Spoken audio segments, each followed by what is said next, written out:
Imagine standing knee-deep in freezing mud, armed with nothing but a rusted spade and pure audacity, staring down the most terrifying warlord king in the north. Aalis didn't just challenge King Garrick to a fight for her village, she challenged him for her freedom. She thought she was fast, she thought she was tough, but she had no idea that when a ruthless Alpha King pins you to the earth, he doesn't just want a victory, he wants you. In one heartbeat, the battle was over, but the real danger, the intoxicating, heart-pounding danger of being the warlord's prize, had just begun. Welcome back to the pack, and a massive hello to all our new listeners joining us here at Atlina's Romantasy collection. I am so excited to share this gritty, hilarious, and passionate story with you. If you love sassy heroines and possessive alphas, please hit that like button, share this video with a friend, and make sure you subscribe and turn on the bell icon so you never miss a beat. Now, let's get the conversation started. Let me know in the comments section, where in the world are you listening from today? I'd love to know. Now, let's dive into Chapter 1. Chapter 1. The Mud and the Horns. The mud in Briar's End didn't just coat you, it possessed you. It seeped into the cracks of your boots, found its way under your fingernails, and became a permanent flavor in your stew. Aalis wiped a glob of the gray sludge from her cheek, muttering a curse that would have made a sailor blush. "Stupid fence, stupid pigs, stupid rain," she grumbled, driving her heel into the rotting post she was trying to shore up. She was an Omega, technically. In the rigid hierarchy of the hinterlands, that meant she was the bottom of the barrel, the scrapings of the pot. But Aalis had never been good at being bottom of anything. She was too loud, too rough, and far too prone to biting back. "Aalis!" Old Miller shouted from his porch, clutching his shawl. "Leave the fence, girl! Can't you hear it?" Aalis paused, leaning on her heavy iron spade. The rain pattered against the leather of her oversized tunic, a rhythmic drumming that usually drowned out the world. But then she heard it, a low, vibrating thrum. It wasn't thunder.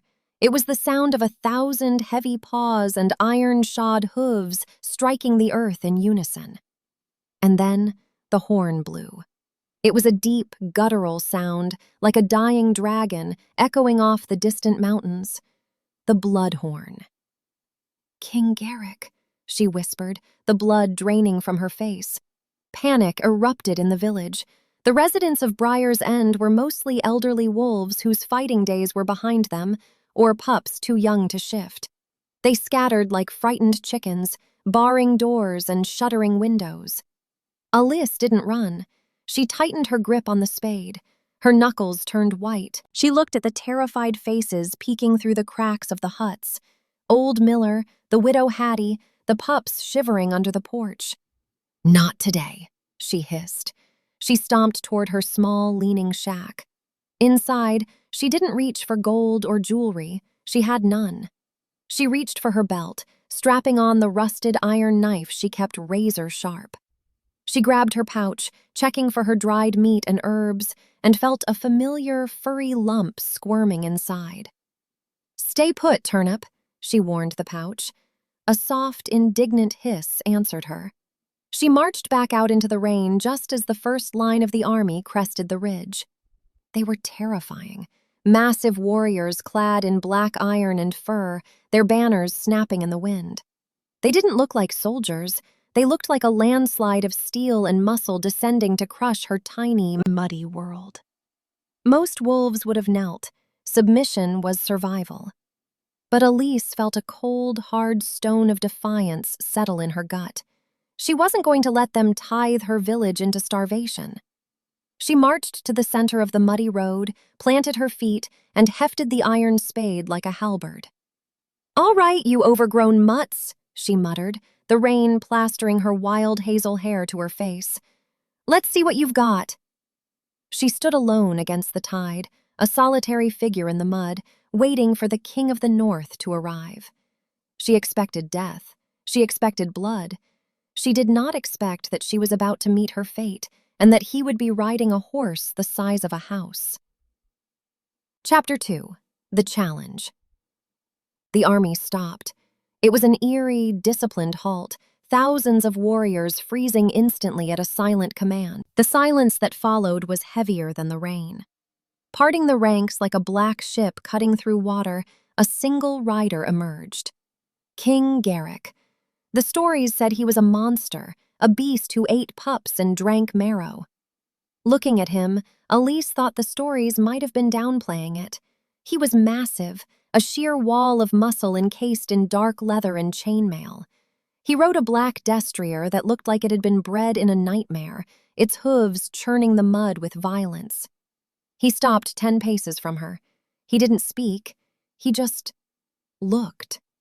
His face was severe, a landscape of hard lines and shadows that looked like they had been forged in a smithy rather than born.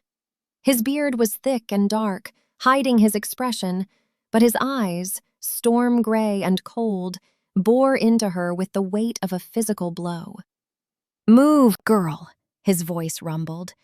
It wasn't a shout, it was a tectonic shift. It vibrated in her chest. Aalis didn't move.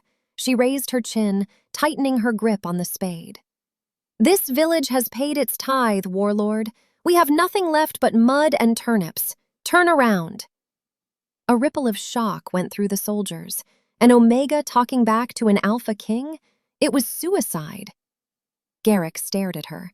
He didn't look angry, he looked baffled, like a bear trying to understand why a rabbit was barking at it.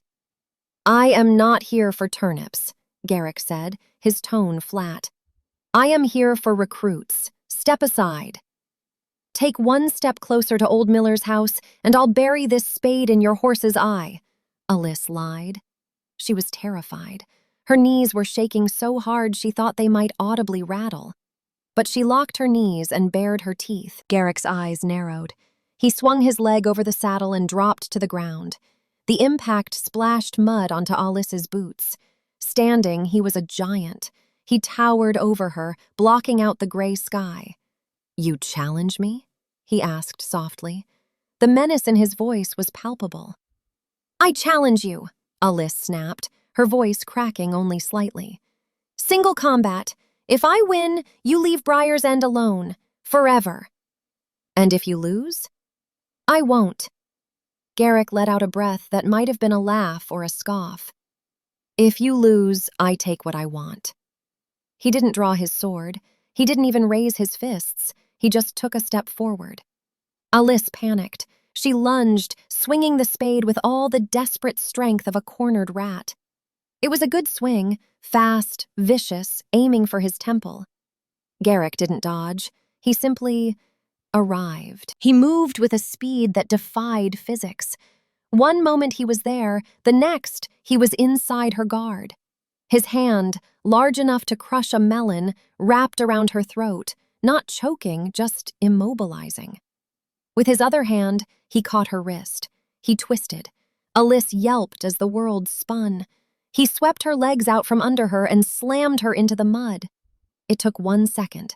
The air left her lungs in a painful whoosh. She stared up, dazed, blinking against the rain. Garrick loomed over her, pinning her wrists to the earth with effortless, crushing weight. He leaned down, his face inches from hers. She could smell him, rain, pine, and the metallic tang of old blood. "You lose," he whispered, his voice rough against her ear. "I win you." Chapter 3. The Prize. Aalis lay in the mud, gasping for air, her mind trying to process the sheer impossibility of what just happened. She was strong, stronger than any Omega had a right to be. She had wrestled boars. She had broken a tavern brawler's nose last winter. But Garrick hadn't fought her. He had simply turned off her gravity. "Get up," Garrick commanded, stepping back and offering no hand to help her. Aalis scrambled to her feet, wiping slime from her eyes. "You cheated," she wheezed, humiliation burning hotter than the cold rain. "I won," Garrick corrected, turning his back on her. He walked to his horse, Ruin, and mounted in one fluid motion. He looked down at her, his expression unreadable. You are the tithe. Mount up. I'm what? Aalis sputtered. You can't just… I have a goat to feed. I have fences to fix. The goat will be eaten. The fence will rot. You belong to the crown now. He gestured to a soldier. Put her on the mule. I have my own mule, Aalis shouted, desperate to hold on to some scrap of agency. She whistled sharply. From behind the shack, Budge trotted out.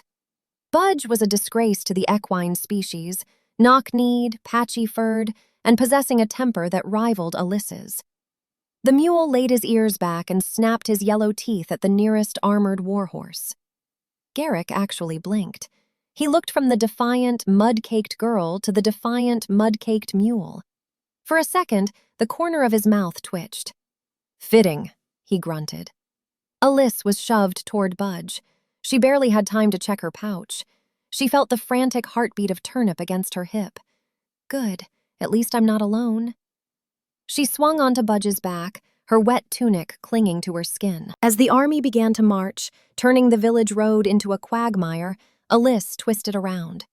She saw old Miller watching from his window, tears streaming down his face. She saw the village she had fought so hard to protect shrinking into the mist.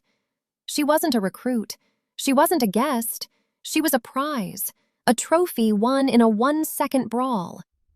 Garrick rode at the front, his back a wall of black fur and iron. He didn't look back. He didn't seem to care that he had just uprooted her entire life. I hate him, she whispered to Budge's mane. Inside her pouch, Turnip poked his head out. He had a gold button in his mouth, stolen from the soldier who had shoved her.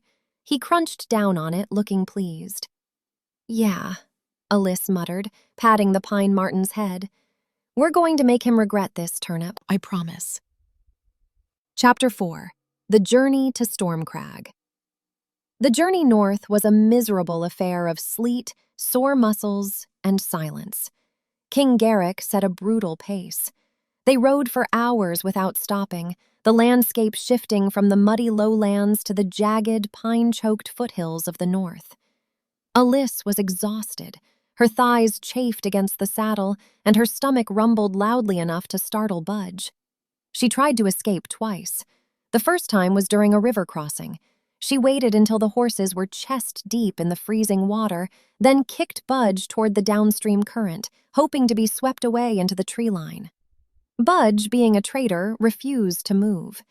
Garrick simply rode alongside her, grabbed Budge's bridle, and towed them across like a barge. He didn't even look at her. The second time was at night. The camp was quiet, the soldiers sleeping in huddled masses. Aalis crept away from the fire, moving with the silent tread of a hunter.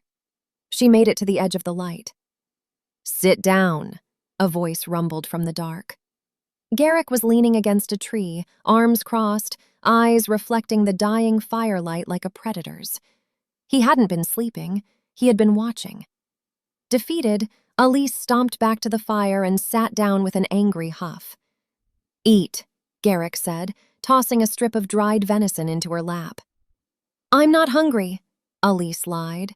Her stomach betrayed her with a roar. Eat, he repeated. The tone was dangerous. It wasn't a request. I don't take food from kidnappers. Garrick moved. He sat across from her, his sheer size making the fire seem small. He took the meat, tore a piece off with his teeth, and chewed slowly. You need strength. The North kills the weak. If you die, I lose my prize. Is that all I am? A prize? Aalis snapped. Put me on a shelf? Dust me off for holidays? You are unrefined, Garrick said, searching for the word. You have fire but no discipline. You fight like a drunk badger. I fight to survive. Then survive this, he growled. He leaned forward, extending the meat again. Eat, or I will feed you like a pup. The threat hung in the air, heavy and intimate. Aalis looked at his hands, scarred, lethal hands that could snap her neck. But he was offering food. It was a confusing mix of dominance and caretaking.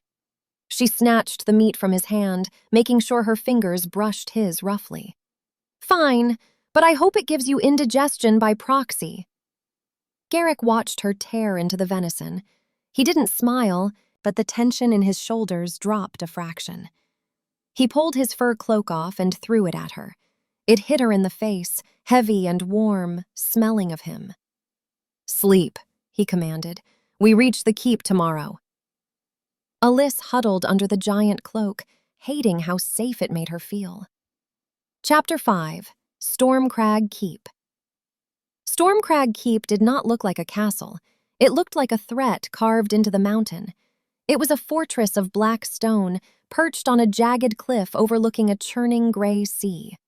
Towers rose like spears into the mist, and the walls were thick enough to stop a dragon. It was cold, austere, and utterly devoid of softness, just like its king.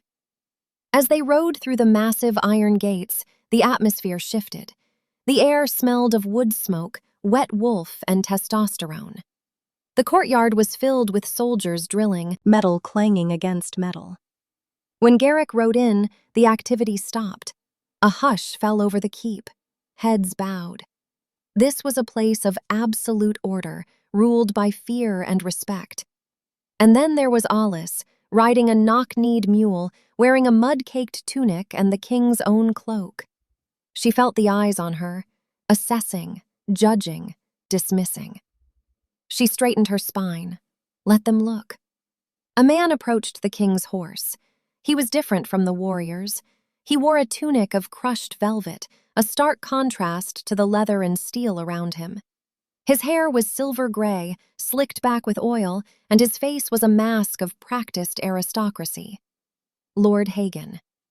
"My king," Hagen said, bowing low but keeping his eyes up. "The campaign was short. We expected more." "I found what was needed," Garrick said, dismounting. Hagen's eyes slid to Aalis. His lip curled in a sneer so potent it practically had a smell. He looked at her muddy boots, her wild hair, the mule. "I see," Hagen drawled, his voice dripping with disdain. "You've brought back livestock? The kitchens are running low on pork, but this one looks a bit gristly." Aalis bristled. She opened her mouth to tell him exactly where he could shove his velvet tunic, but Garrick stepped in front of her. "Careful, Hagen," Garrick said softly. The temperature in the courtyard seemed to drop 10 degrees. "She has teeth." "She is a stray, my liege," Hagen scoffed, dusting an invisible speck of dirt from his sleeve.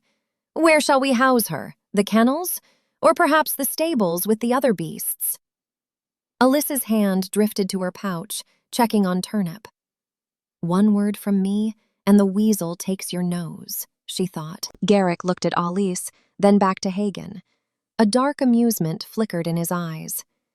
"No," Garrick said. "The kennels are too soft for her. Take her to the pit." Hagen blinked. "The training pit? With the recruits?" "She thinks she's a warrior," Garrick said, his voice carrying across the silent courtyard. He looked back at Aalis, challenging her. "Let's see if she can survive the wolves." Aalis glared back at him. She didn't know what the pit was, but she knew a challenge when she heard one. "I'll survive," she promised. Garrick turned away, his cape swirling. "We shall see." Chapter 6. Not a Dungeon. The pit was not a metaphor. It was a literal, sunken arena carved into the bedrock of Stormcrag Keep, surrounded by tiered stone benches and connected to a labyrinth of barracks that smelled of stale sweat, wet leather, and unwashed masculinity. Two of Garrick's silent enforcers marched Aalis down the stone steps. She clutched the king's fur-lined cloak tighter around her shoulders. It was the only barrier between her and the biting cold of the dungeon-like space, and more importantly, it smelled of him, pine, rain, and raw power. It was a scent that terrified her, yet strangely anchored her trembling knees. "Here," the guard grunted, pointing to a slat of wood covered with a thin, straw-stuffed mattress. It was squeezed between two other bunks occupied by sleeping mounds of muscle. Aalis looked around. The barracks were filled with the king's recruits, young wolves who hadn't yet earned their iron, and grizzled veterans who had lost their rank. They were all male, and now they were all awake. Dozens of eyes fixed on her. They didn't see a woman, they saw an intrusion. An omega in the heart of the Alpha's war machine. "Fresh meat?" a voice called out from the shadows. It was raspy, like gravel grinding in a churn. "King's orders," the escort said, shoving Aalis toward the bunk. "She stays, she trains. If she dies, you explain it to the warlord." The escort turned and left, the heavy iron door clanging shut with a finality that made Alis's heart stutter. She stood alone in the center of the aisle. The silence was heavy, predatory. Aalis kept her chin high, though she felt about as imposing as a rabbit in a den of vipers.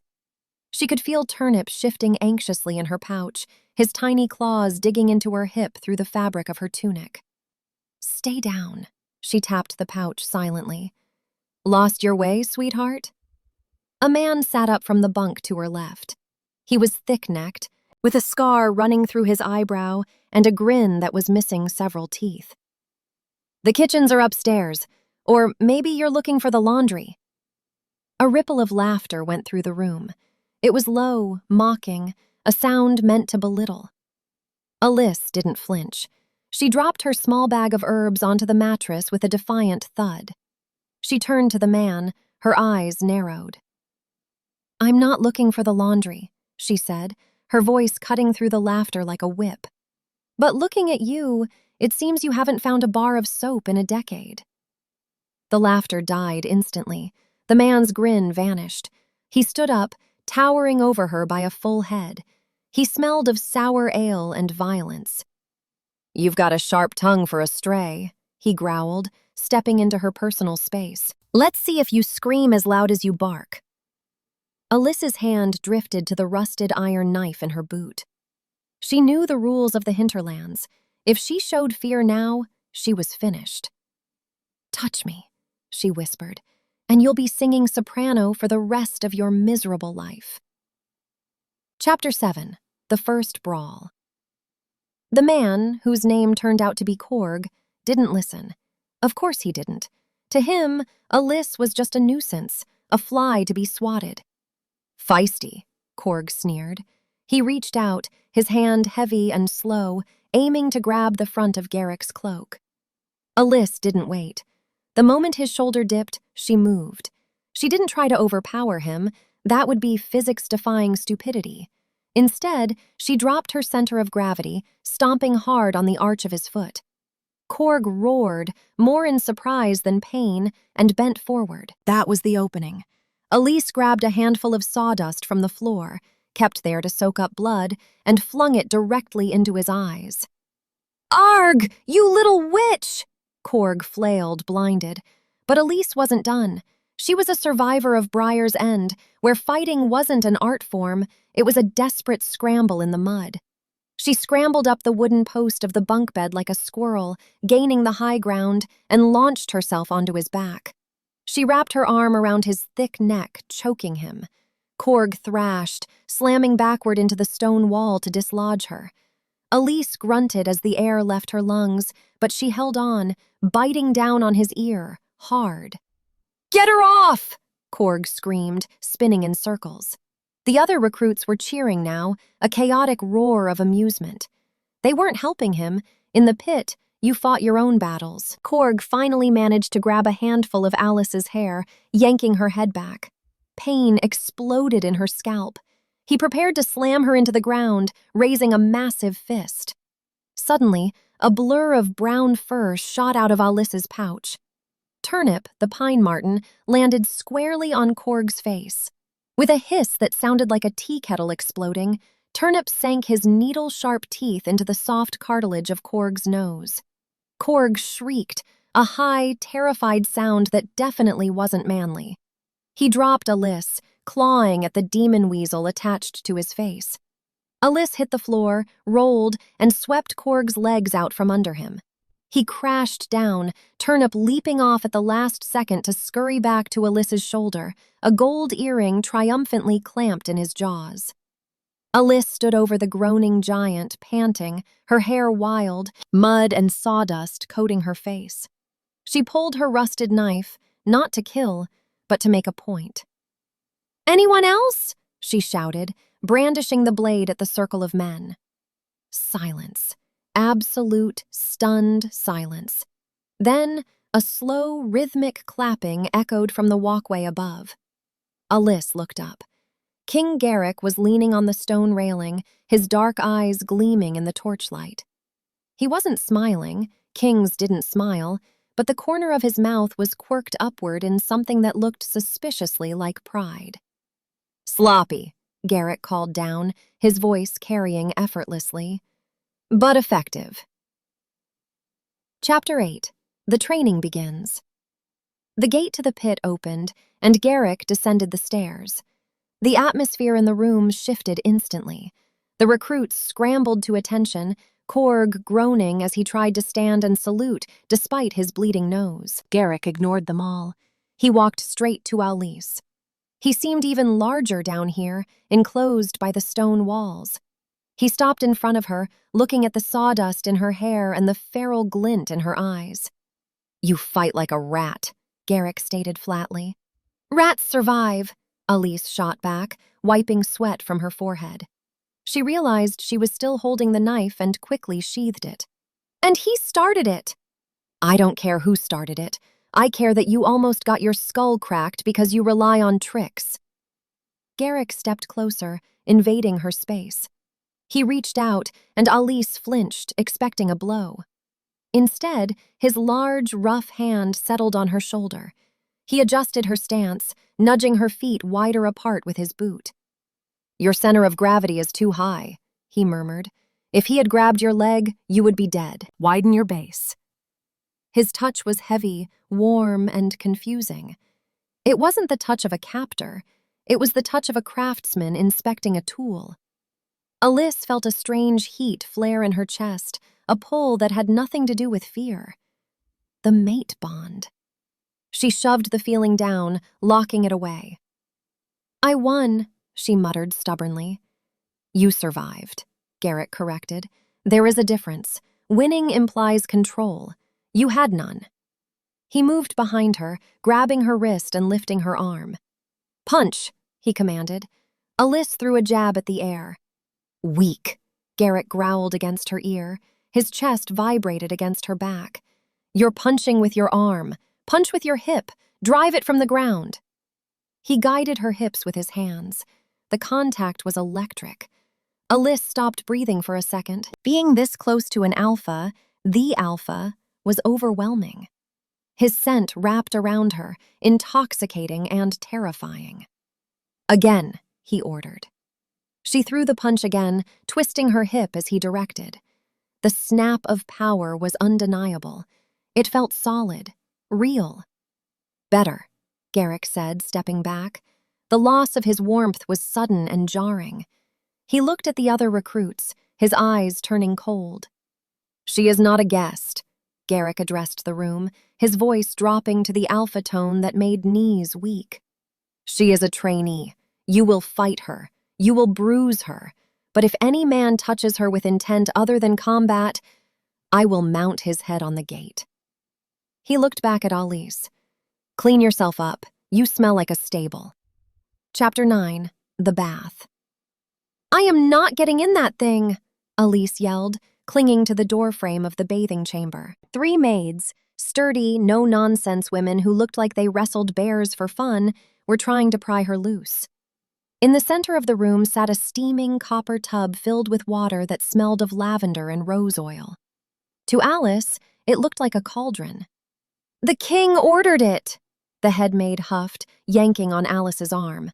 "You are caked in mud, child. You're shedding dirt on the carpets." "I like the dirt. It's tactical," Aalis argued. It took 10 minutes and a threatened bite from Turnip, who was promptly confiscated and given a bowl of cream, to get Aalis into the water. Once she was in, however, she had to admit, grudgingly, that the hot water felt heavenly on her bruised muscles. The maids scrubbed her with ruthless efficiency, exfoliating layers of road grime until her skin turned pink. Then came the clothes. "No," Aalis said, staring at the dress laid out on the bench. It was a deep forest green, made of velvet, with gold stitching. It was beautiful. It was terrifying. "That is a curtain. I am not wearing a curtain." "Your tunic was burned," the maid said cheerfully, lacing up a corset that felt like an iron maiden. "King's orders. He said you are to dine at the high table tonight." "He's doing this on purpose," Aalis seethed. "He wants me to look like a fool." She snatched her rusted knife from the pile of discarded clothes and strapped it to her thigh beneath the heavy velvet. The maids clucked their tongues, but didn't dare take it. When she finally emerged from the bathing chamber, she felt exposed. The dress fit her surprisingly well, hugging curves she usually hid under shapeless wool. Her hair, washed and brushed, fell in wild, shiny waves down her back. She marched, or tried to march. The dress made it more of a majestic stomp toward the great hall. Garrick was waiting at the entrance. He was talking to a guard, looking bored. When he heard her footsteps, he turned. He stopped mid-sentence. His eyes scanned her from head to toe. For a moment, the stoic mask slipped. His pupils dilated.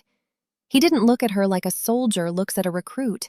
He looked at her like a starving man looks at a feast. Aalis crossed her arms, feeling self-conscious under his intense gaze. "What, is my hem crooked? Do I have spinach in my teeth?" Garrick blinked, the mask slamming back into place. He cleared his throat, a rough sound. "You look—" He paused, struggling with the words. "Adequate." "High praise from a rock," Aalis muttered, brushing past him. Garrick watched her go, a muscle in his jaw ticking.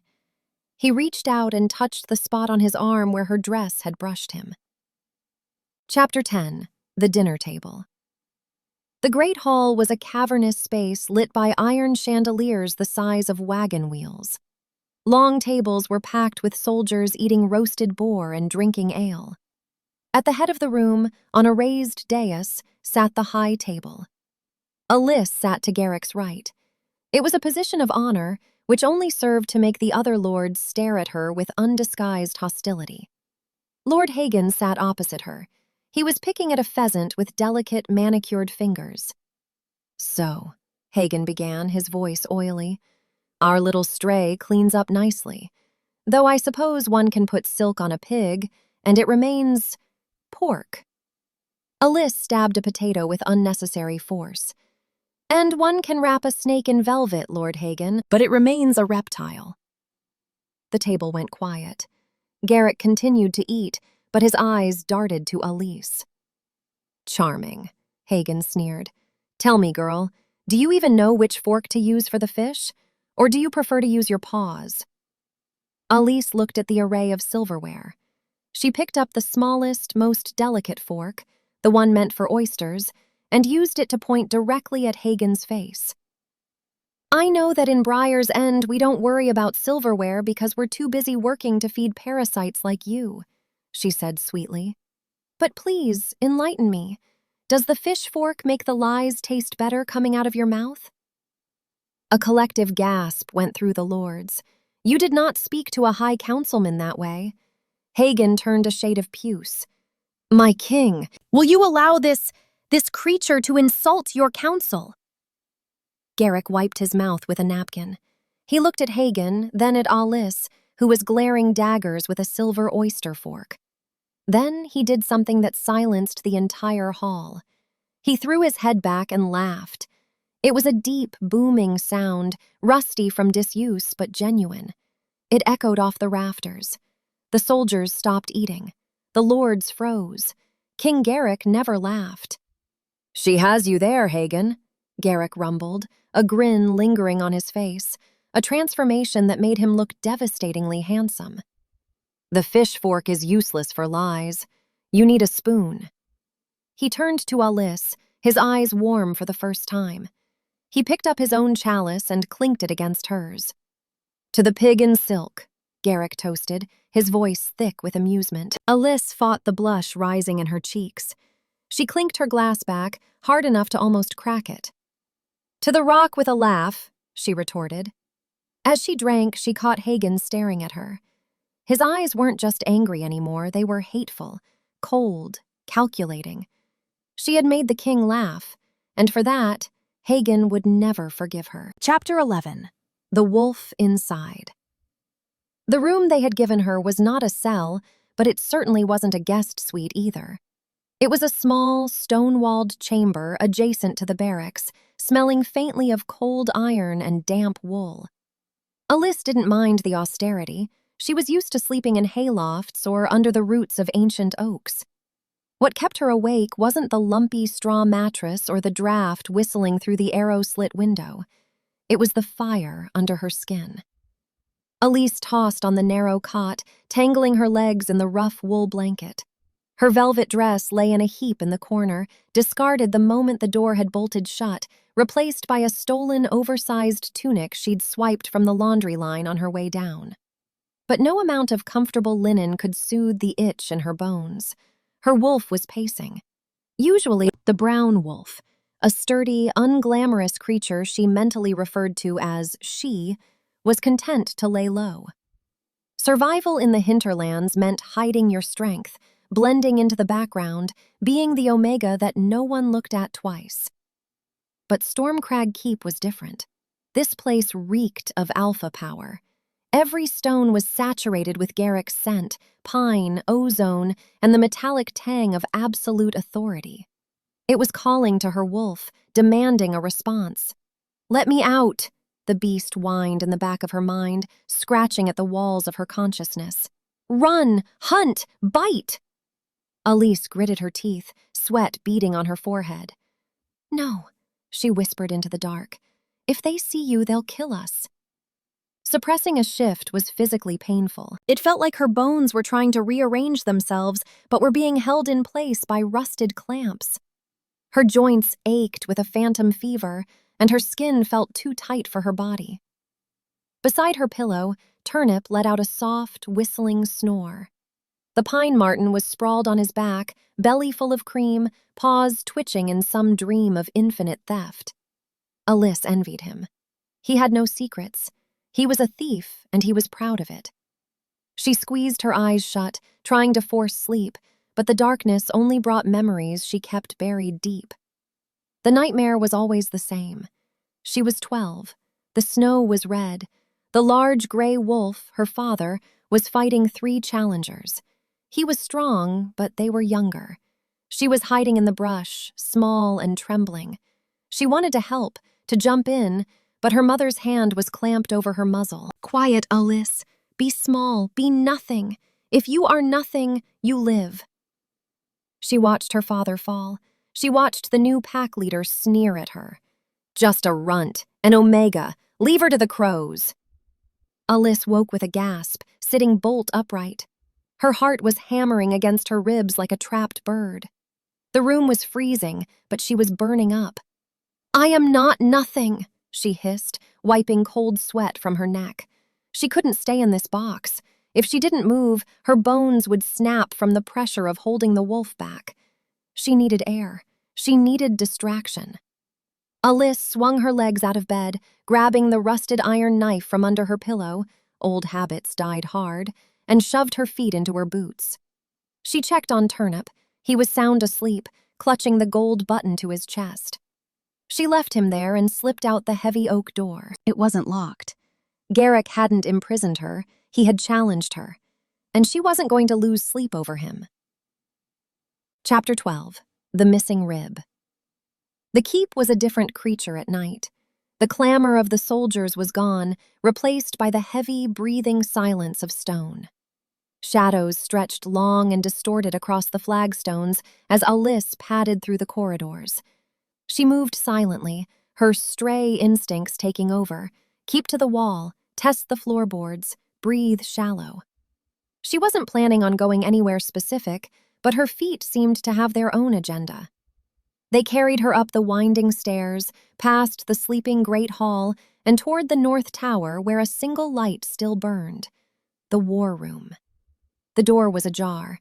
Aalis hesitated, then peered inside. King Garrick was there. He was alone, hunched over a massive oak table covered in sprawling parchment maps. The candles had burned low, casting flickering shadows across his face. He looked diminished. The terrifying warlord was gone, replaced by a tired man rubbing his temples, his shoulders slumped under the weight of an invisible crown. He hadn't eaten. A tray of food sat untouched on a side table, cold fowl and bread that had gone hard. Aalis frowned. Her stomach gave a traitorous twist. "He kidnapped you," she reminded herself. "He dragged you through the mud." "But he fed you," her practical side argued, "and he laughed at Hagen." With a huff of annoyance at her own softness, Aalis turned on her heel. She didn't leave, though. She went to the kitchens. 20 minutes later, she kicked the war room door open with her boot. Garrick jerked his head up, his hand instantly going to the dagger at his belt. When he saw her, the tension didn't leave his frame, but his eyes widened slightly. Aalis walked in, carrying a steaming wooden platter. "Your guards are useless," she announced, setting the tray down on top of a map of the southern border. "I could have assassinated you 3 times by now." Garrick stared at the tray. It was a simple stew, rabbit and root vegetables she'd scavenged and reheated, and fresh bread she'd toasted over the embers. "What are you doing, Aalis?" His voice was rough, like gravel tumbling down a hill. "Feeding the bear so he doesn't eat the furniture," she replied, crossing her arms. "You didn't touch your dinner. A starving king makes bad decisions, and since I currently live in your kingdom, your bad decisions affect me." Garrick looked from the stew to her face. He sat back in his heavy wooden chair, the leather creaking. "I am not hungry." "Liar," she said. "I can hear your stomach from the hallway. Eat." To her surprise, he picked up the spoon. He took a bite, then another. The simple act seemed to bring color back to his gray complexion. Aalis watched him, leaning against the table.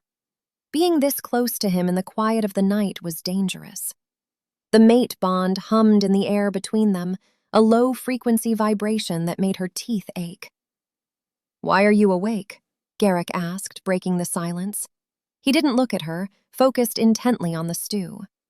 "The bed is lumpy," she lied, "and my roommate snores." Garrick paused. A ghost of a smile touched his lips. "Turnip? He sounds like a dying bagpipe."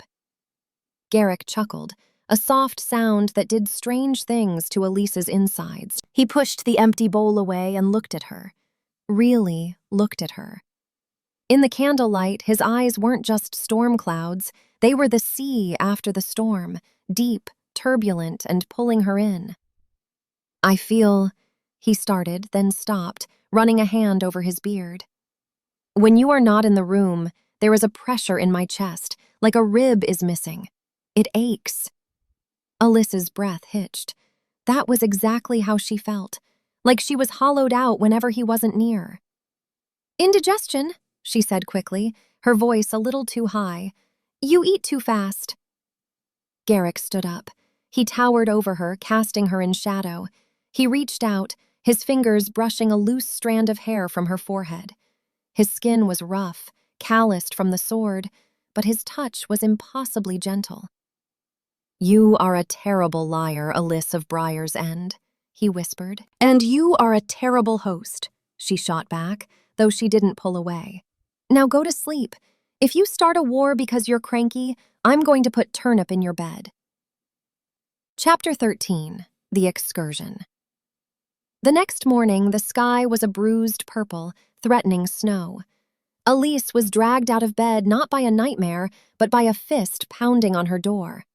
"Get up! We ride!" 30 minutes later, she was standing in the courtyard, glaring at the morning. She was dressed in leather breeches and a thick wool tunic provided by the armory master, clothes meant for a squire, but far more practical than the velvet curtain from the night before. Garrick was mounted on Ruin, the black destrier. The horse was a monster of muscle and malice, champing at the bit and striking sparks from the cobblestones. Garrick looked like a god of war, cloaked in black fur, a massive recurve bow strapped to his back. And then there was Aalis. She was mounted on Budge. The mule was currently asleep standing up, his lower lip drooping. "Are you sure, my liege?" a stable hand asked nervously, eyeing the mule. We have other horses, mares, gentle ones. Budge is fine, Aalis snapped, patting the mule's neck. He has character. He has mange, Garrick corrected, steering Ruin toward the gate. Keep up, Stray. If you fall behind, the wolves eat you. I thought you were the wolves, she muttered, digging her heels into Budge's flanks. The mule let out a groan of existential dread and began to plod forward. They rode into the Blackwood, the ancient forest that bordered the keep. The trees here were titans, their branches knitting together to block out the sky. It was silent, save for the crunch of hooves on frost-covered pine needles. Garrick didn't speak for the first hour. He was tracking. Aalis watched him work. He didn't just look for prints. He read the wind, the disturbance in the moss, the silence of the birds. He was an apex predator in his element. Boar, Aalis whispered, pointing to a patch of overturned earth near a stream. A big one, 300 pounds at least, limping on the left hind leg. Garrick turned to look at her, eyebrows raised. How do you know it's limping? The mud is deeper on the right print. He's favoring the left. Garrick looked back at the tracks. He nodded, a silent mark of respect. You have good eyes. I have hungry eyes, she corrected. In the village, if you miss the sign, you don't eat. They found the beast a mile later. It was a razorback, massive and ugly, tusks the size of daggers, rooting around the base of an elm. Garrick drew his bow. The wood groaned under the tension. But before he could loose, the wind shifted. The boar smelled them. With a squeal of rage, it didn't run, it charged, and it charged straight at the mule. Budge panicked. He didn't run, he bucked, throwing Aalis into the snow. She hit the ground rolling, instinctively coming up with her knife drawn. The boar was 10 feet away, a locomotive of muscle and hate. An arrow struck the ground in front of the boar, diverting it for a fraction of a second. Move! Garrick roared. He didn't shoot from the saddle. He dropped from the horse, landing between Aalis and the beast. He didn't use the bow. He drew a long hunting knife. The boar collided with him. Aalis screamed, a sound she didn't know she could make, but Garrick didn't fall. He caught the boar's charge, his boots carving furrows in the earth, and drove his knife down into the beast's neck. It was a display of raw, terrifying strength. The boar thrashed, then slumped. Silence rushed back into the forest. Garrick stood up, wiping blood from his face. He turned to Aalis, breathing hard. Are you hurt? Aalis was trembling, not from fear but from the adrenaline. You jumped in front of a boar. He was going to hurt the mule, Garrick grunted, sheathing his knife. Liar, Aalis breathed. You protected me. Garrick walked over to her. He checked her for injuries, his hands rough but thorough, patting down her arms and ribs. You are my prize, Aalis. I keep what is mine. For the first time, the word prize didn't sound like an insult. It sounded like a promise. Chapter 14. Mating season begins. The high of the hunt, the shared blood, the ride back with the boar strapped to a pack horse, evaporated the moment they rode through the gates of Stormcrag. The courtyard was no longer a training ground. It was a parade. Dozens of carriages, painted in bright blues, golds, and crimsons, clogged the space. Horses with braided manes and silk ribbons whinnied at the arrival of the war party. Servants in livery were running everywhere, carrying trunks filled with gowns, jewels, and perfumes. The mating season had begun. The air, usually crisp and clean, was choked with the scent of lavender, rosewater, and desperation. High-born she-wolves from every corner of the north had arrived to vie for the alpha's attention. Aalis felt instantly small. She was covered in mud, again, smelling of boar blood and mule sweat. Her hair was a rat's nest of twigs. In contrast, a woman stepped out of a golden carriage. She was stunning, tall, with hair like spun silver and a gown of ice-blue silk that probably cost more than Alis's entire village. King Garrick, the woman chimed, her voice like a silver bell. She ignored the blood on his face and curtsied low. "Lady Alara of the Vale, we have traveled so far to see you." Garrick looked at her, then at the chaotic courtyard. His expression hardened. The warmth from the forest vanished, replaced by the Stone King mask. "Lord Hagen!" Garrick barked. Hagen materialized from the crowd, looking smug. He took in the scene, the pristine Lady Alara and the filthy Aalis standing next to a mule. "My king," Hagen purred. "The delegations have arrived. You must prepare for the welcome feast. You need to be presentable." He wrinkled his nose at Garrick's bloody tunic. Then Hagen turned his eyes to Aalis. "And you, girl, the stables are full. Take that creature to the lower paddocks, and then report to the kitchens. We need extra hands to scrub pots for the real guests." Aalis stiffened. She looked at Garrick, waiting for him to intervene, waiting for him to say, "She is with me." But Garrick was swarmed. 3 different lords and Lady Alara were pressing in on him, asking about the hunt, the war, the treaties. He looked over their heads, his eyes finding Alis's for a fleeting second. There was apology there, but also duty. He was a king. This was his burden. He turned away and allowed himself to be led toward the great hall. Aalis was left standing in the mud with Budge. The disparity hit her like a physical blow. She wasn't a queen. She wasn't even a lady. She was a stray with a knife and a mule. "Kitchens," Hagen repeated, stepping closer, his voice dropping to a hiss. "Run along, rat, before someone mistakes you for the garbage." Aalis didn't say a word. She grabbed Budge's reins so hard her knuckles turned white. She turned and walked toward the stables, her back straight, but inside, something was cracking. Chapter 15. Jealousy. The kitchens of Stormcrag Keep were a hellscape of steam, shouting, and clattering pans. It was hot enough to melt lead.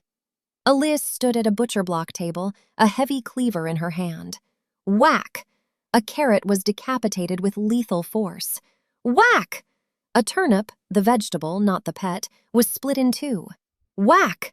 "Easy, girl!" the head cook, a massive woman named Bess, shouted. "You're making a stew, not murdering the vegetables." "They looked at me wrong," Aalis snarled, bringing the cleaver down again. Whack! She was furious. It was a white-hot, blinding rage that radiated from her chest. It wasn't just anger at Hagen, it was the bond. It was screaming at her. Every instinct in her body was telling her that her mate was surrounded by rivals, by women who smelled like flowers and didn't have dirt under their fingernails. She could hear the music drifting down from the great hall, lutes and harps, laughter, the polite tinkle of crystal glasses. She imagined Lady Alara touching Garrick's arm. She imagined Garrick smiling at her, that rare, precious smile he had given her in the war room. Whack! The cleaver embedded itself an inch deep into the wood. "He doesn't care," Aalis muttered to herself. "He's a king. You're a distraction, a temporary amusement until the real options arrived." On the shelf above her, the real turnip was having the time of his life. He had found a wheel of cheese and was currently gnawing a tunnel straight through the center. He paused, looking down at Aalis with beady eyes, sensing her distress. He chirped, a soft, questioning trill. "Don't look at me like that," Aalis snapped at the Pine Marten. "I don't care. I don't care at all." She grabbed a sack of potatoes and upended it onto the table. "I hope she steps on her hem," Aalis grumbled, grabbing a potato and peeling it with violent efficiency. "I hope she's allergic to pine. I hope she laughs like a donkey." "You're talking to the potatoes, dear," Bess observed, walking by with a tray of tarts. "That's usually a bad sign." "These potatoes understand me," Aalis said darkly. A roar of laughter echoed from the great hall above. It was Garrick's laugh. The knife slipped in Alis's hand, nicking her finger. A drop of bright red blood welled up. She stared at it, the sting barely registering over the ache in her chest. He was laughing with them. The jealousy wasn't just anger anymore. It was grief. It was the realization that she had started to believe the fairy tale, that the warlord and the stray could be something. But now, faced with the reality of his world, she saw the walls between them, and they were higher than the ramparts of Stormcrag. Aalis threw the knife down. It clattered loudly against the stone floor. "I need air," she choked out. She stormed out of the kitchen door into the cold night air of the servants' courtyard. She leaned against the rough stone wall, gasping for breath, trying to shove the wolf back down, trying to silence the part of her that wanted to march into the great hall, shift, and tear the silk dress right off Lady Alara's back. "Stupid," she whispered, wiping a furious tear from her cheek. "Stupid, stupid wolf." Chapter 16. The Banquet. Aalis didn't intend to join the feast. She intended to sulk in the courtyard until the moss grew over her boots. But fate, in the form of Bess, the head cook, had other plans. "Girl, get in here," Bess bellowed from the kitchen doorway. "Martha's fainted from the heat, and I have 5 pitchers of Dornish red that need to go to the high table now." Before Aalis could argue that she was a hostage, not a barmaid, a heavy silver pitcher was shoved into her hands. She was still wearing her filthy squire's tunic, stained with boar blood and potato skins, and her hair looked like it had been styled by a tornado. "I look like a scarecrow," Aalis protested. "The lords are drunk," Bess grunted, shoving her toward the service door. "They won't look at your face. Just pour the wine and don't stab anyone." Aalis took a deep breath and kicked the door open. The great hall was a sensory assault. The heat of 1,000 candles, the roar of conversation, and the cloying scent of roasted meats and heavy perfumes hit her like a physical wall. She kept her head down, weaving through the crowded tables, gripping the pitcher so hard the silver handle dug into her palm. She made her way to the dais. The high table was a display of obscene opulence, and there, in the center, sat King Garrick. He looked miserable. He was clean, scrubbed of the hunt's glory, and wearing a tunic of black velvet that looked too tight across his massive shoulders. He sat with the stillness of a statue, staring at his goblet as if wishing it would turn into a weapon. To his left sat Lord Hagen. To his right sat Lady Alara. Alara was leaning in close, her hand resting familiarly on Garrick's forearm. She whispered something, laughing, a tinkling, artificial sound that grated on Aalis's nerves like a file on bone. The jealousy that had been simmering in the kitchen boiled over. It wasn't just anger, it was the mate bond roaring in protest. "That is ours," the wolf inside her snarled. Aalis stepped up to the table. She didn't approach from the side like a servant. She walked straight up to Alara.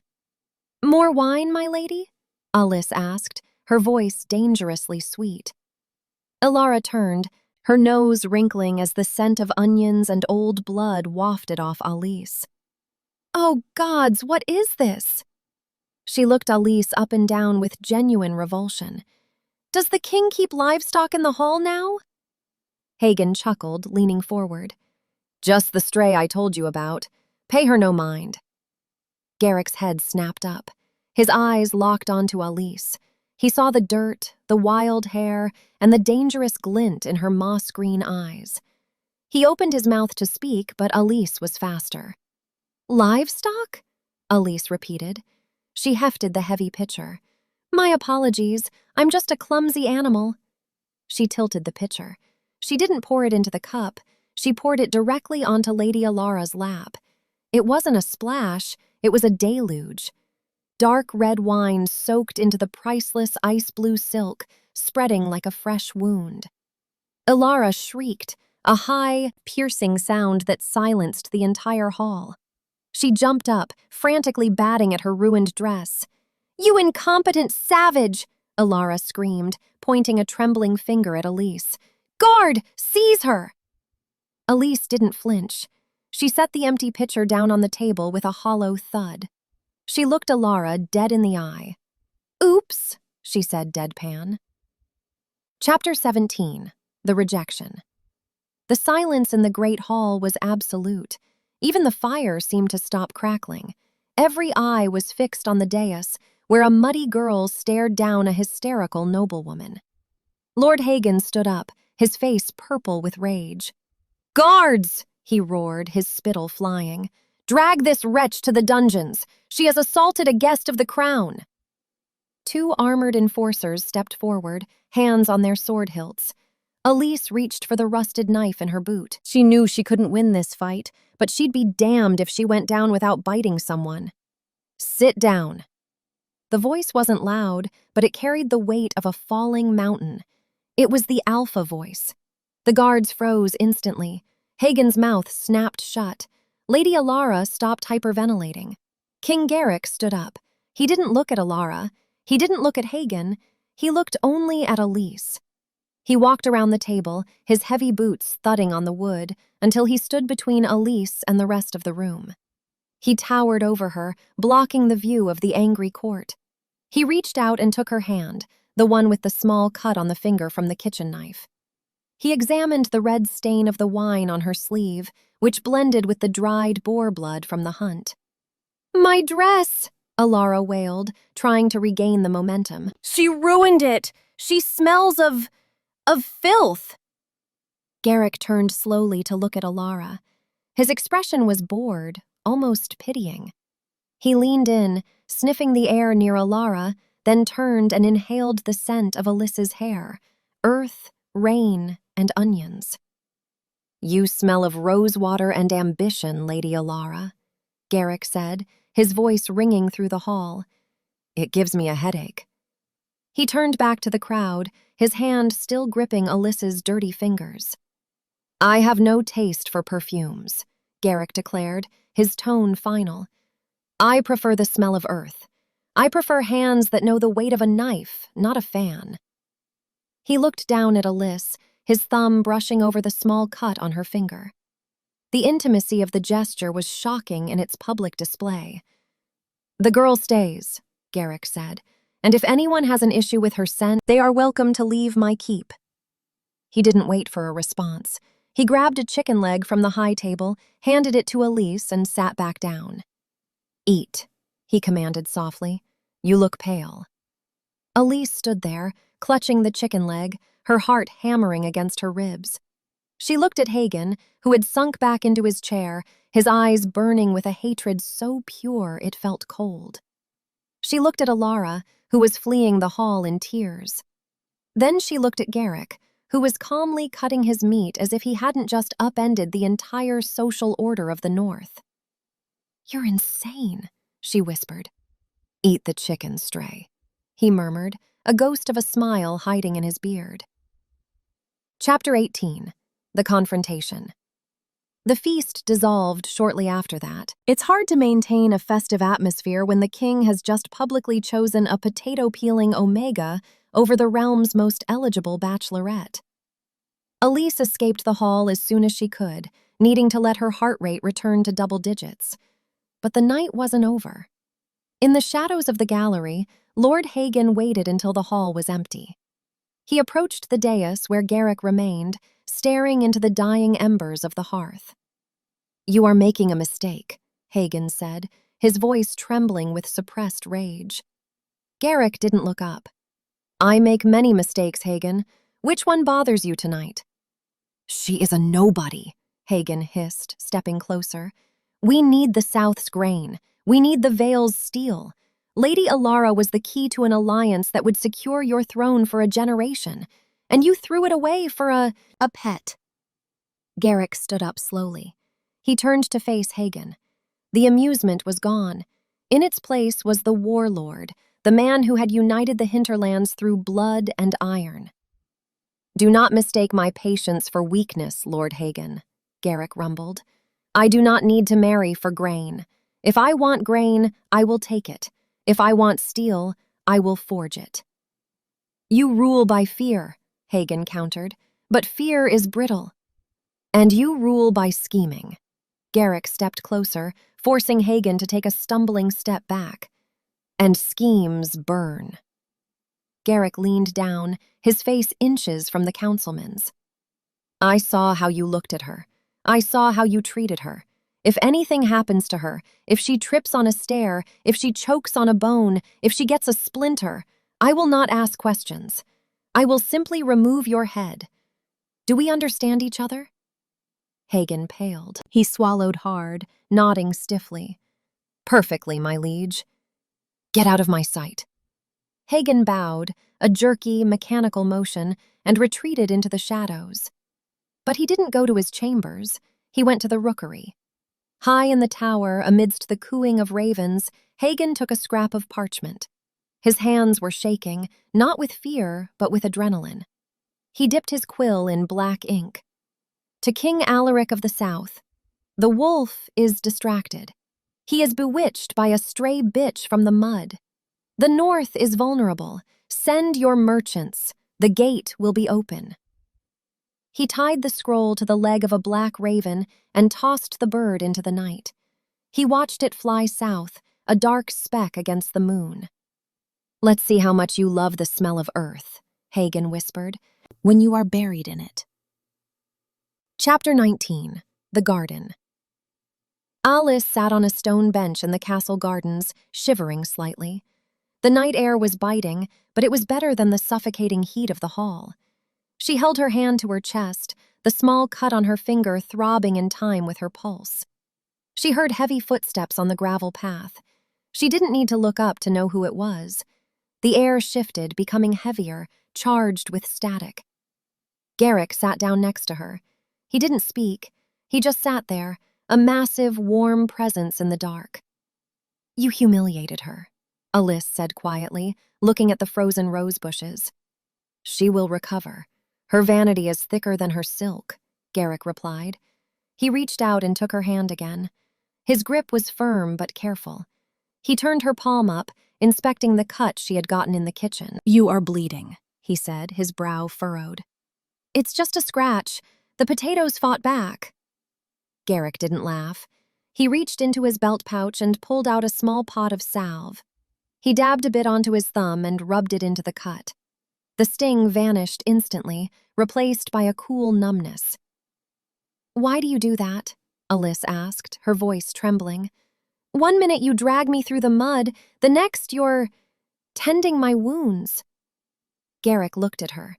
The moonlight caught the silver in his eyes, making them look like liquid mercury. "Because you are mine, Aalis. I told you. I win you." "I'm not a trophy," she whispered. "No," Garrick agreed, leaning closer. "A trophy sits on a shelf. You are a storm in my house. You are the only thing in this kingdom that feels real." He was close now, too close. Aalis could feel the heat radiating from him. She could smell the pine and the rain. Her breath hitched. The mate bond pulled at her, a physical force dragging her toward him. She looked at his lips. He looked at hers. Garrick tilted his head. His hand slid up her arm to cup her neck, his thumb tracing her jawline. Aalis closed her eyes, surrendering. She leaned in. Click. A soft, metallic sound broke the silence. Garrick froze. Then, with a confused frown, he looked down. His heavy leather belt, which held his sword and dagger, suddenly went slack. It slid open, the buckle missing entirely. "What in the—" Garrick muttered. A small, furry head popped up from the rosebush between his legs. Turnip stared up at them, holding the heavy gold belt buckle in his paws. He blinked innocently, then hissed at Garrick before darting away into the darkness, his prize glinting in the moonlight. Garrick grabbed his pants to keep them from falling down. Aalis stared for a second, horrified. Then a snort escaped her. Then a giggle. Then she was laughing, doubling over on the bench, the romantic tension shattered into 1,000 hilarious pieces. He pantsed you," Aalis gasped, wiping tears from her eyes. "The King of the North, defeated by a weasel." Garrick sighed, a long, suffering sound. He retied his belt with a knot, but as he watched her laugh, really laugh, free and unburdened, the annoyance faded from his face. "He is a menace," Garrick grumbled, but he pulled Aalis against his side, tucking her under his arm. "I should have him made into a hat." "Touch him and I bite you," Aalis mumbled into his chest, her laughter fading into a contented sigh. "I know," Garrick whispered into her hair. I know. Chapter 20. The Plan. 2 days later, a caravan arrived at the gates of Stormcrag Keep. It was a modest procession, 3 covered wagons pulled by sturdy draft horses. The drivers wore drab gray cloaks and looked like ordinary merchants, weary from the road. They claimed to be traders from the free cities, bringing exotic spices and silks for the mating season festivities. The captain of the guard, a suspicious veteran named Tor, stopped them at the gate. "Open the back," Tor commanded, his hand resting on his pommel. The lead driver, a man with a jagged scar running down his cheek, nodded obligingly. He threw open the canvas flap. Inside, barrels of wine and crates of fruit were stacked high. Tor poked a spear into a sack of grain. Nothing but grain. "Seems clear," Tor grunted.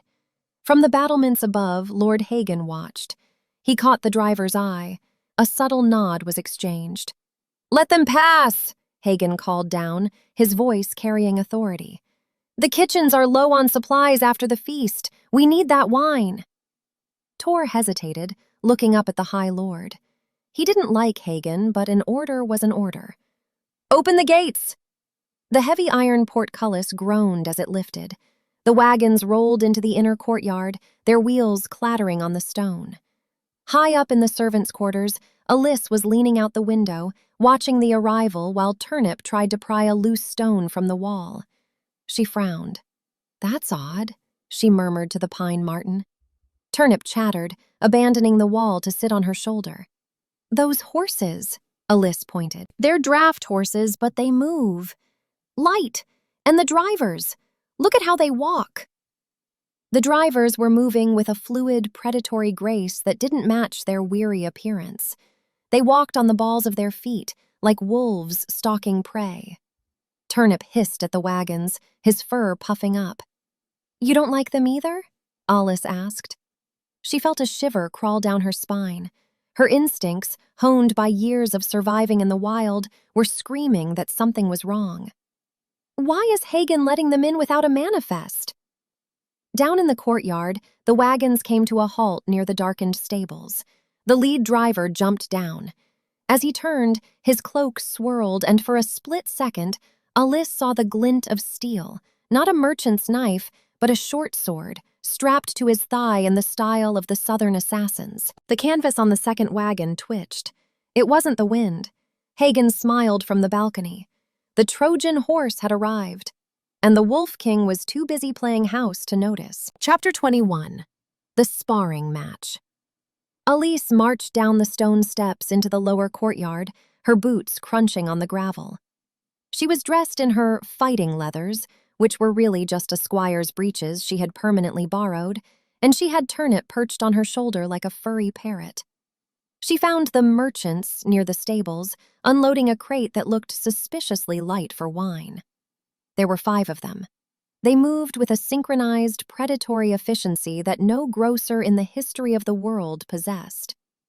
Aalis leaned against a wooden post, crossing her arms. "So," she announced, startling the nearest man, "how much did he pay you?" The man froze. He was tall, with a scar running through his eyebrow. He exchanged a quick, confused glance with his companions. "My lady?" "Don't my lady me," Aalis scoffed, rolling her eyes. "Garrick sent you, didn't he? It's a test. Go test the stray's reflexes while I'm busy running a kingdom. He probably told you to jump me when I wasn't looking." The assassins looked at each other again. They seemed baffled. Then the leader, the one with the scar, gave a slow, sinister smile. He dropped the crate. "He did mention you needed correction." The leader lied smoothly, stepping forward. "He said you were fast. We doubted it." "Well, doubt no more, sunshine," Aalis grinned, bouncing on the balls of her feet. "Come on, then. All at once, or are we doing this politely?" The 5 men fanned out, circling her. They drew weapons, short batons and hidden knives. Aalis didn't flinch. She thought this was training. She dodged the first swing with a laugh, ducking under the leader's arm. "Too slow. My grandmother hits harder than that, and she's been dead for 10 years. She spun, kicking the second man in the knee. He grunted, stumbling back. "Call that a flank?" Aalis taunted, dancing away. "You're leaving your ribs open. Garrick is going to want a refund." While Aalis was busy mocking their footwork, Turnip was busy doing the Lord's work. The Pine Marten darted between the assassin's legs like a brown streak of lightning. He climbed the leg of the third attacker, bit him sharply on the inner thigh, and snatched a coin purse before the man could even scream. "Get this rat off me!" the man yelled, hopping on one leg. "Hey, don't call him a rat!" Aalis shouted, ducking a baton swing that came perilously close to her ear. She swept the attacker's legs, sending him crashing into a pile of hay. "He's a tactical combat Marten!" The assassins were getting frustrated. They were elite killers of the South, sent to eliminate a threat, and they were being humiliated by a girl who treated a death match like a game of tag. "End her," the leader growled, his patience snapping. "Stop playing." Aalis laughed, wiping sweat from her brow. "Oh, now you're mad? Good. I like it when you try." She had no idea that the knife sliding out of the leader's sleeve wasn't a training doll. She had no idea it was coated in wolfsbane. Chapter 22. The Blade. The mood shifted in a heartbeat. The air, which had been light with Aalis's taunts, suddenly grew heavy and cold. The leader lunged. This time, he didn't aim for a bruise. He aimed for her throat. Aalis saw the glint of steel a fraction of a second too late. She twisted her body, throw herself backward, but the blade caught her arm. It sliced through the leather tunic and bit into her skin, a long, shallow cut from shoulder to elbow. "Ow!" Aalis yelped, stumbling back. She looked at the blood welling up. It was dark, almost black. "Hey, that's sharp! You're supposed to use blunted—" Then the burning started. It wasn't just a cut. It felt like liquid fire was being poured into her veins. Her vision blurred at the edges, her knees buckled. Wolfsbane. "You—" Aalis looked up, her vision swimming. The leader was standing over her, the bloody knife in his hand. He wasn't smiling anymore. His eyes were dead. "King Garrick sends his regards, Stray," he whispered. Alis's heart stopped. Alaric, the South. This wasn't a game. "No!" she gasped, trying to reach for her boot knife, but her fingers were numb. "Hold her down," the leader commanded. Two of the men grabbed her arms, pinning her to the dusty ground. The leader raised the dagger for the killing stroke.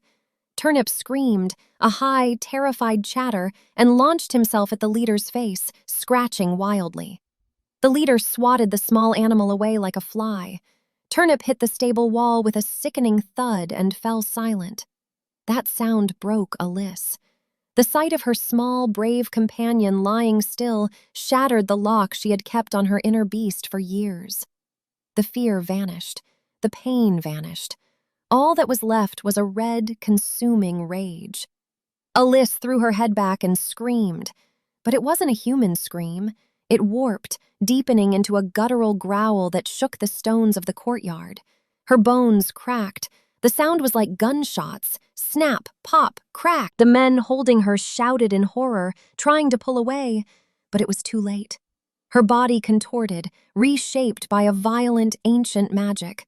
Fur exploded from her skin, her jaw elongated, filled with rows of ivory razors. The Stray was gone. In her place stood a wolf.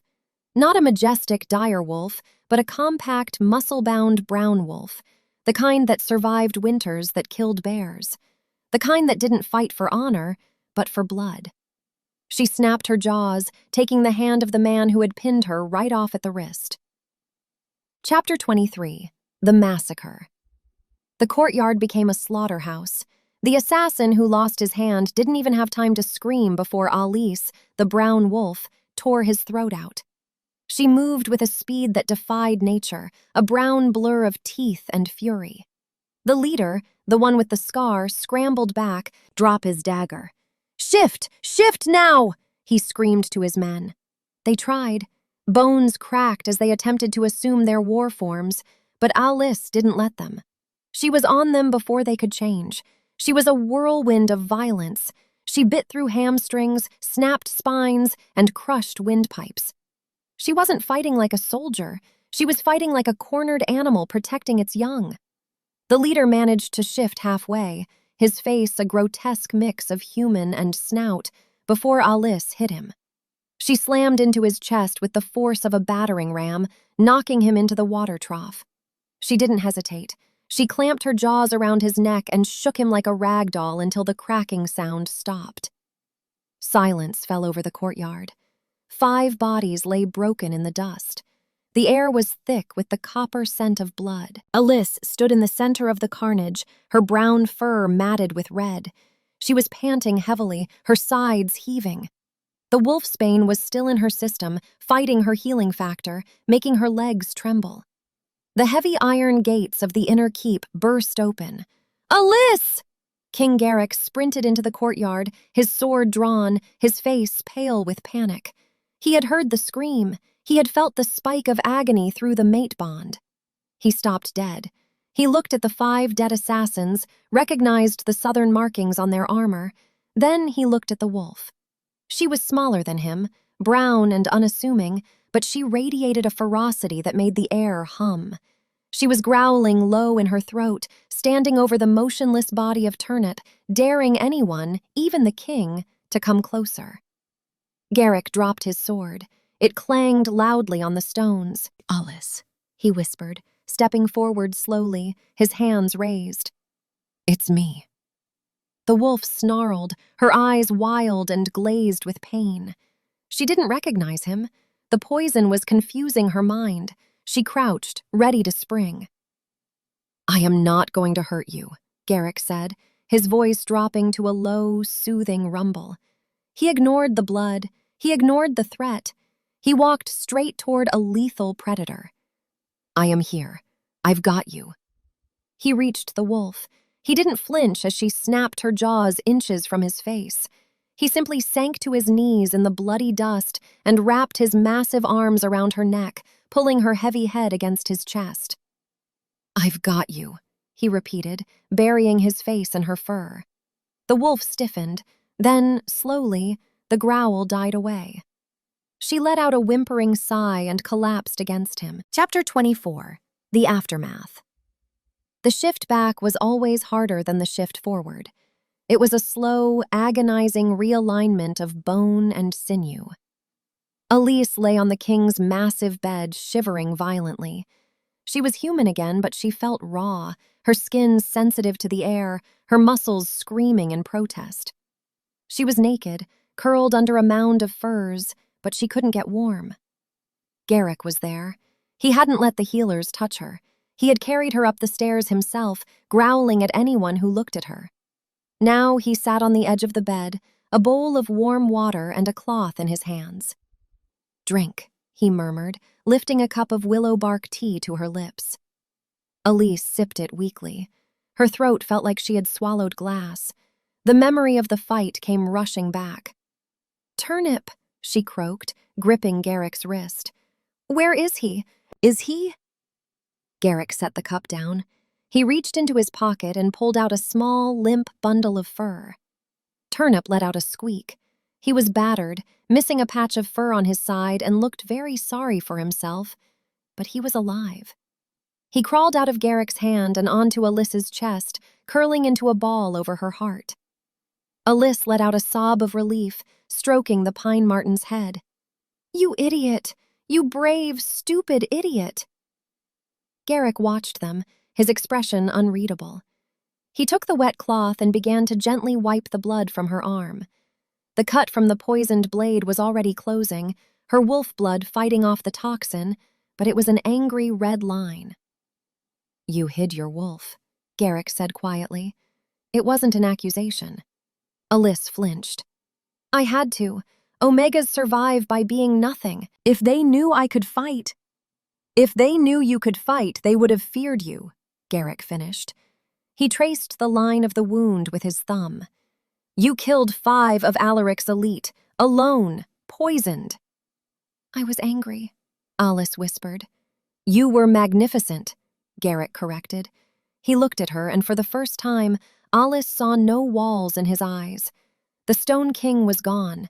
There was only the man and the wolf beneath the man, staring at his equal. "I thought I lost you," Garrick admitted, his voice cracking.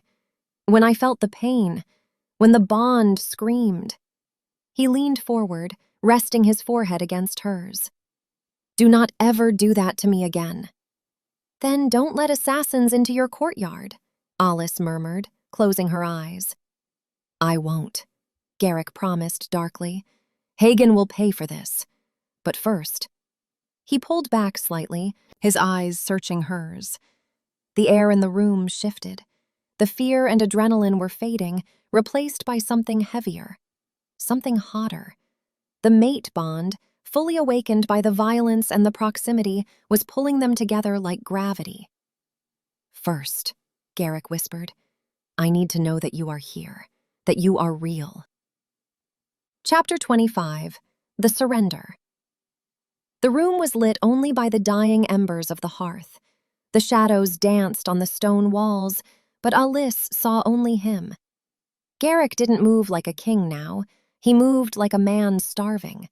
He shed his tunic, revealing a chest that was a map of scars and muscle, skin bronzed by the firelight. He climbed onto the bed, looming over her, his size encompassing her world.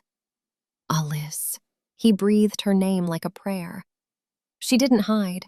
She let the furs fall away, baring herself to him, scars, bruises, and all. She was done hiding. She was done being the stray. "I'm here," she whispered. He kissed her. It wasn't gentle. It was a collision. It was the crash of two storms meeting over the ocean. His mouth was hot, demanding, tasting of desperation and relief. Aalis met him with equal force, her hands tangling in his dark hair, pulling him closer, needing to feel the weight of him to prove she was still alive. He groaned low in his throat, a rumble that vibrated against her lips. His hands roamed over her body, rough and possessive, mapping every curve, every dip. He touched her as if he were memorizing her. "You are mine," he growled against her neck, his beard grazing her sensitive skin. "My equal, my missing rib." "And you are mine," Aalis retorted breathlessly, arching into his touch. "My stubborn, rock-headed alpha." The banter died as his hand found her hip, pulling her flush against him. The heat was unbearable. The mate bond snapped into place, a golden, unbreakable chain forging their souls together. It was overwhelming, a flood of emotion, his loneliness, his fear of losing her, his fierce, terrifying love. And he felt hers, her need for a home, her hidden fire, her absolute trust in him. When they finally joined, it was slow, agonizingly sweet. It was a surrender not of weakness, but of strength. Aalis looked up into his storm-gray eyes and saw her future reflected there. "I win," she whispered, a tear slipping down her cheek. Garrick paused, brushing the tear away with his thumb. He kissed her forehead, then her nose, then her lips. "Yes," he agreed, his voice thick with emotion. "You win. You win everything." The rest of the night was not about words. It was about the ancient, primal language of bodies moving in the dark, of two lonely wolves finally finding their pack of two. Outside, the wind howled around Stormcrag Keep, but inside, for the first time in his life, the king was warm. Chapter 26. The War Drums. The peace of the morning was shattered not by a rooster, but by the deep, bone-rattling sound of the bloodhorn. Aalis jerked awake, her heart instantly hammering against her ribs. For a second, she was back in Briar's End, standing in the mud with a spade. But the warmth beside her was real. Garrick was already moving, rolling out of the furs with the efficiency of a soldier who slept with one ear open. He was naked, a magnificent landscape of muscle and old scars, but there was no time to admire the view. He grabbed his breeches. "Stay here," Garrick commanded, his voice rough with sleep and adrenaline. "Don't you start," Aalis groaned, swinging her legs out of bed. Her body protested, every muscle felt like it had been tenderized with a mallet, and the wolfsbane cut on her arm throbbed with a dull, sickening ache. But the mate bond was humming a warning. Threat, danger, pack. "Alaric is here," Garrick said, buckling his belt, the one missing the buckle thanks to Turnip. He knotted the leather grimly. "The scouts signaled. He's marching on the valley." "Then we ride," Aalis said, reaching for her dirty tunic. Garrick crossed the room in 2 strides. He caught her wrist, his grip gentle but firm. "You are not riding anywhere. You are filled with poison. Your shift almost broke you last night. You stay in the keep." Aalis yanked her hand back, her eyes flashing green fire. "I am not a damsel, Garrick, and I am certainly not a trophy to be polished and left on the shelf while the real work happens." "You are my queen!" Garrick roared, the alpha tone slipping out. "Then treat me like one," Aalis shouted back, poking him in his bare chest. "Queens don't hide under the bed while their king dies in the mud. You said I was your equal. You said I was your missing rib. Well, ribs go where the heart goes. If you go to the mud, I go to the mud." Garrick stared at her. His jaw worked, grinding like a millstone. He looked at her pale face, the bandage on her arm, and the absolute unyielding iron in her eyes. He realized with a mix of terror and pride that he could lock her in the dungeon and she would likely tunnel out with a spoon just to spite him. "You are stubborn," he growled. "I'm consistent," she corrected. Garrick sighed, a sound of defeat. He went to a heavy oak chest and threw it open. He pulled out a shirt of chainmail, fine steel, light but strong, and a tunic of black leather. "It will be big on you," he muttered, tossing them to her. "Stay close to me. If you die, Aalis, I will drag you back from the afterlife just to yell at you." Aalis caught the armor, a fierce grin breaking across her face. "Deal! Now where is my knife?" She dressed quickly, wincing as she pulled the mail over her injured arm. She checked on Turnip. The Pine Marten was awake, watching them with beady eyes from the pillow. He moved stiffly, favoring his bruised side, but chirped a warning as they geared up. "No," Aalis said softly, pressing him back down. "You did your part, little thief. Guard the bed. Steal the pillows." Turnip let out a disgruntled hiss, but sank back into the warmth. Aalis kissed his fuzzy head, grabbed her rusted iron knife, and followed her king to war. Chapter 27. The Battlefield. The battlefield was a churned nightmare of gray slush and freezing rain, mirroring the day they met, but on a catastrophic scale. The armies of the South were a sea of gold and crimson armor, flashy and arrogant, arrayed against the black and gray steel of the North. King Alaric sat on a white stallion at the rear, surrounded by banners. He looked like a jeweled ornament dropped in the muck. Garrick rode Ruin, the black destrier, at the head of the northern wedge. Aalis rode beside him. She was not on a warhorse. She was on Budge. The mule had refused to be left behind, biting the stablemaster who tried to stop him. Now, Budge stood amidst the destriers, ears flat, looking more dangerous than half the stallions.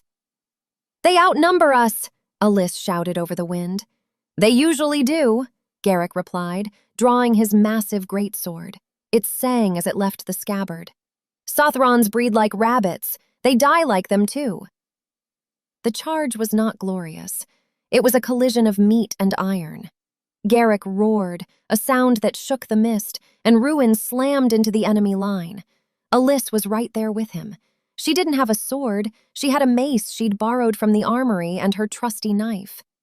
The melee consumed them. It was chaotic, loud, and smelled of copper and bowel. Garrick was a force of nature, cleaving through shields and armor with terrifying power.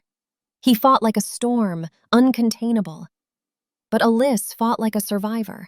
When a soldier lunged at Garrick's exposed flank, Aalis didn't block. She whistled sharply. Budge kicked out with both hind legs, sending the soldier flying into the mud with a shattered breastplate.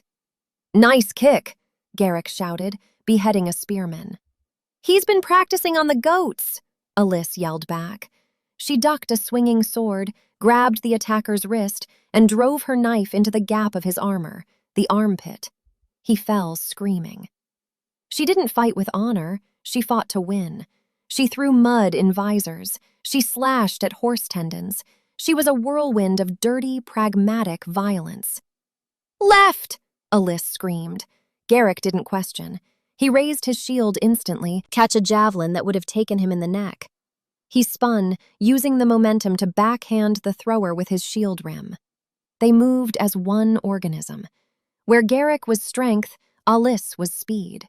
Where he was the hammer, she was the scalpel. The mate bond pulsed between them, a golden thread in the chaos, allowing them to sense each other's movements before they happened. "They're breaking!" Garrick bellowed, pointing his sword forward. "Press them! For the north!" The northern wolves, seeing their king and his fierce mule-riding queen fighting like demons, let out a collective howl. They surged forward. But in the chaos, Aalis spotted movement on the ridge. A lone rider in velvet, breaking away from the northern rearguard, galloping toward the southern lines with a white flag raised. "Hagen!" Aalis hissed. Chapter 28. The Betrayal Revealed. Lord Hagen spurred his horse, panic clawing at his throat. The plan had failed. The assassins were dead. The North was winning. If he stayed, Garrick would mount his head on a spike. His only chance was Alaric. If he could reach the Southern King, he could offer him the secret entrances to the keep. He could still win. He could still be useful. "Faster, you useless beast!" Hagen screamed, whipping his horse. He was almost clear of the melee. The southern lines were 100 yards away. He could see King Alaric watching him. Suddenly, his saddlebag began to vibrate. Hagen frowned, distracted for a split second. He hadn't packed anything that vibrated. A small, furry head burst out of the leather flap. It was Turnip. The Pine Marten was bandaged around the ribs, missing a patch of fur, and looking absolutely furious. He had stowed away in the nearest saddlebag in the courtyard, which happened to be Hagen's, because Turnip knew, with the instinct of a master thief, that rats always tried to flee the ship. Turnip locked eyes with Hagen.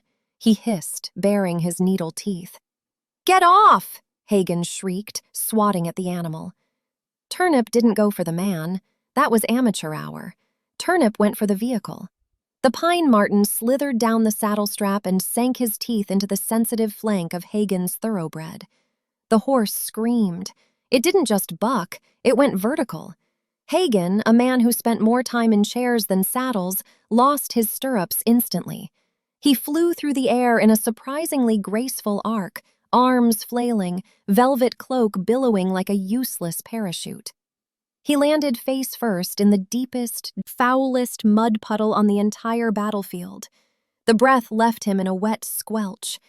He tried to scramble up, spitting muck, but a shadow fell over him. She had seen the horse rear from across the field and ridden Budge hard to close the distance while Hagen was writhing in the mud.